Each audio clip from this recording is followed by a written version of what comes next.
Hi, welcome to Trailers from Hell. I'm Larry Karaszewski. There have been many attempts over the years to bring the live theatrical experience to movie screens. Today, stage productions from the Metropolitan Opera and the West End of London routinely grab a one-night-only auditorium at the multiplex. This type of programming was pioneered by two producers, Bill Sargent and Eli Landau. And right now we're going to take a look at one of the best films to come from these experiments, Eugene O'Neill's The Iceman Cometh, directed by John Frankenheimer in 1973. The greatest American work of the theater is now an extraordinary film. Eugene O'Neill's The Iceman Cometh. Eli Landau was a movie and TV producer, but what really seemed to make him excited was the American theater. He started his career off in New York television doing a show called Play of the Week, which was exactly what the title says it was. He broke in as a film producer doing Eugene O'Neill's Long Day's Journey into Night with Katharine Hepburn and directed by Sidney Lumet. But his big idea came to fruition in the early 70s when he created the American Film Theater. He basically proposed to cinemas across the country to take their two slowest nights, Monday and Tuesday, and turn them into showcases for film theater.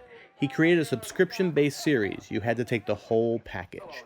He made these movies with very limited budgets, rightly figuring that great directors and great actors would want to be involved and that they would work for lower than their usual price.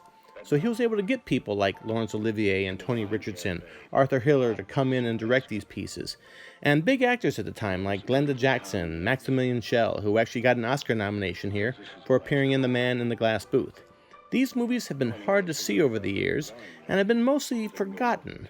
Some of them are stiff. They're not really cinema, they are films of plays. But a few have developed cults, Butley with Alan Bates, The Maids with Susanna York, and Rhinoceros, featuring a re-teaming of the producers pair Gene Wilder and Zero Mostel. But probably the best of the bunch was this production of The Iceman Cometh, directed by John Frankenheimer.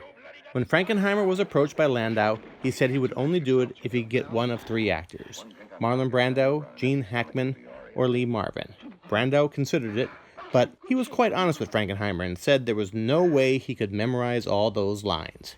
Hackman wasn't even approached because Marvin jumped in and said yes. He's quite wonderful here, and the rest of the cast is stellar.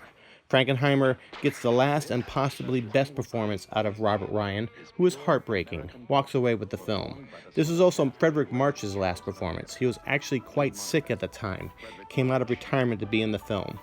The young generation is represented by Bradford Dillman and Jeff Bridges, and they hold their own. The movie has terrific cinematography, shot by Ralph Woolsey.